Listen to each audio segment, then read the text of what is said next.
A very good afternoon, everyone, and a warm welcome to the conversation on the Singapore Green Plan 2030.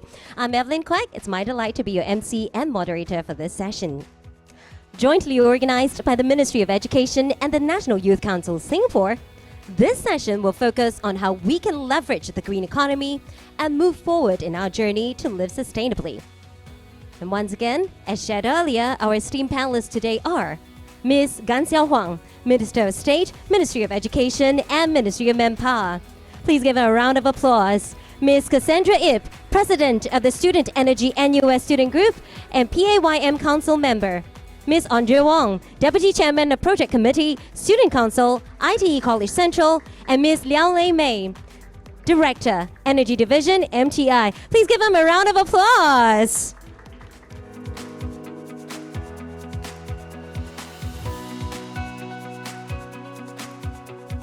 Great. It's a great question, and can I just start with MTI Energy Division is hiring, and Open so call. is the Energy Market Authority. Okay, yeah, but anyway, yeah. So that's one. I mean, of course, let me be a little bit broader. In terms of setting out the context and the potential job opportunities even today. So I think if we think about the green economy, right, there are actually several pillars which are already quite active today. So first of all, I think greening the energy sector. Right, so that's, for example, I think solar energy deployment, solar energy R&D, right, and so on. Actually, there's a lot of job opportunities there, and it ranges, right, the whole value chain, right. So all the way from, I suppose, the production, manufacturing of solar panels, right. So there are manufacturing jobs associated with those, to the deployment of solar panels. So you have solar technologists, you have solar panel installers, etc., associated with that. You have actually the grid kind of jobs, because with solar deployment, actually there's a lot of intermittency, right, that's associated with the deployment. So, okay, sorry, it's quite technical, but probably I won't go into that, but quite technical jobs associated with that. There's the finance side, because I mean, when you deploy solar energy, actually there can be renewable energy credits that comes out of it. So there's the trading portion, right, that's associated with that. And I think within Singapore, right, for solar energy deployment, just as an example, perhaps in terms of potential and all that, it may not be that great, because I mean Singapore is limited in land and so on. So I would actually say that within the region itself, there are lots of opportunities for solar projects, for other renewable energy projects, for example hydropower, for example geothermal, etc. Right, so actually if our Singaporeans are willing to go out into the region and actually explore these opportunities, and I think a lot of our companies are actually interested to go into our region, right, there are a lot of job opportunities there. And as part of this, right, we could actually think about perhaps importing some to Singapore, or actually even within the region itself, supporting electricity trading. Right, so that's another area that we are looking at even now. This is just one of the areas. I think other job areas that we are looking into, I think green financing is already quite active, right? So what is green financing? Financing is actually just flowing monies, right, from your investors into projects and all that can actually be developed, right? So I'll give an example. Carbon credits, I'm sure you have heard about this in the news and so on, but carbon credits essentially are formed when you have projects that actually lead to some carbon abatement. So basically you absorb some carbon from the air. So for example, planting of forests, right? But actually to do that, planting forests or deploying renewable energy, you need financing, you need money to do that. So there are investors who will be willing to pump money into that, right? And I suppose the middleman would be your banks, would be your investment companies and so on. And there are job opportunities there, right, to actually bring the financing into those carbon credit origination projects, for example. And as part of this, there's also like new standards, right? So measurement, verification, reporting, there are jobs associated with that as part of the carbon services area that we are looking into. So those are just two of the areas, like green financing, carbon services, you have your renewable energy deployment and trading and so on, right? But actually a lot of new opportunities are coming out. I think for those who are more tech tech inclined, right? There's R&D and a lot of new areas, new technologies that we are looking into. So hydrogen, carbon capture, etc. That you can be interested in. Yeah, and I think actually I can go on and on, but I will stop here. I think as we go on to develop the green economy, more of these new jobs will actually come up. Yeah, thanks.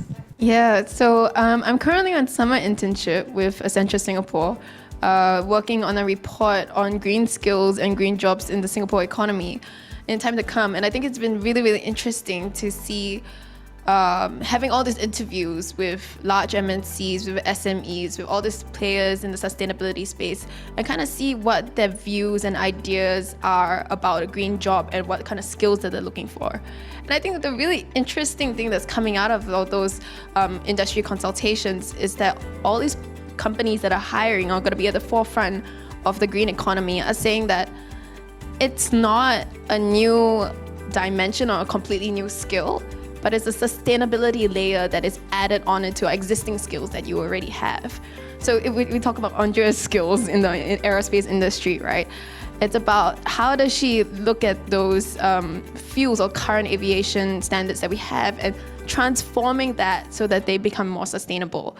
So in the green economy, any job can be a green job, right?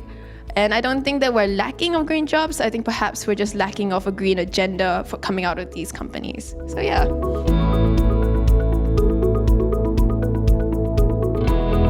I don't know whether there's a universal definition of green job. I mean, I work with WSG. WSG is Workforce Singapore. They're the agency under Ministry of Manpower that helps with job matching, right? For Singaporeans who are looking for jobs, they've placed many onto jobs that are out there. And I don't see a category called green jobs. To be honest, there's no such label. Like Cassandra said, actually it's about greening of existing jobs. A lot of it, yes, there are some new emerging roles, those, that Lay May mentioned earlier on. But by and large, in our current economy, many jobs, are existing jobs, but require that sustainability layer and mindset. And also awareness of the future trends. So, that's what I would say, green job is. It's about, jobs where there are certain green roles and green skills required, but they are not advertised as green jobs. Yeah, except for maybe very pure, jobs that are, fewer and still emerging and not that prevalent right now. There is certain appeal, to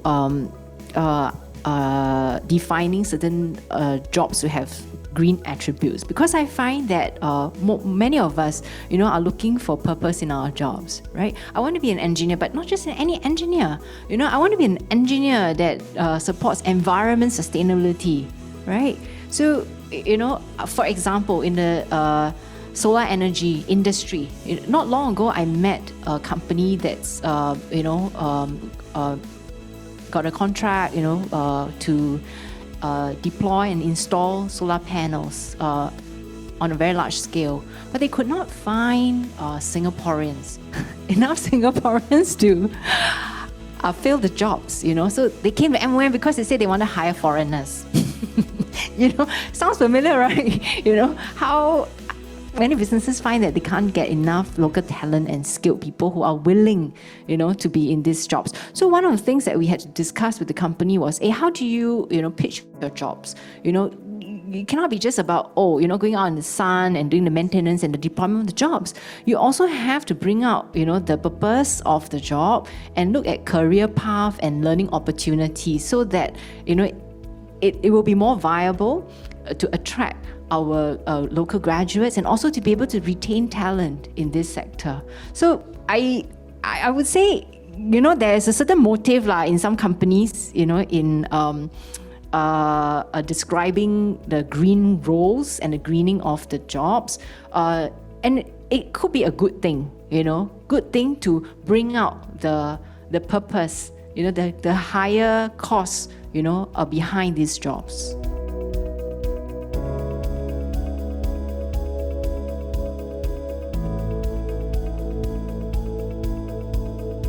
I feel like there's no perfect job out there to really describe green jobs. I think it mostly starts with yourself first before going on to other industries to seek out opportunities such as the one that they have described. So how to better prepare ourselves for green jobs is first have the environmental mindset first before going into green jobs. And hopefully there are opportunities out there, and there are wonderful opportunities out there for you to always seek out these kind of green jobs. If I could just add in here, Ondrea gave a very good answer. Actually, first of all, the individual mindset matters, right? There are lots of things to learn out there, not always in the schools, but on your own and also on the job learning. There are certain analysis reports out there. Skills Future Singapore, for example, published the skills demand for future economy recently.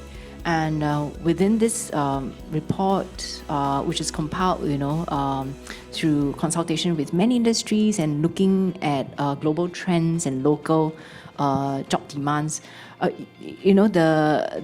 takeaway was that actually the green skills are actually quite dominant. In fact, I recall one of the things that I came across was that more than, I think, 450 job roles across close to 17 sectors require green skills. So if you're curious, whether you have any of these skills, go look up.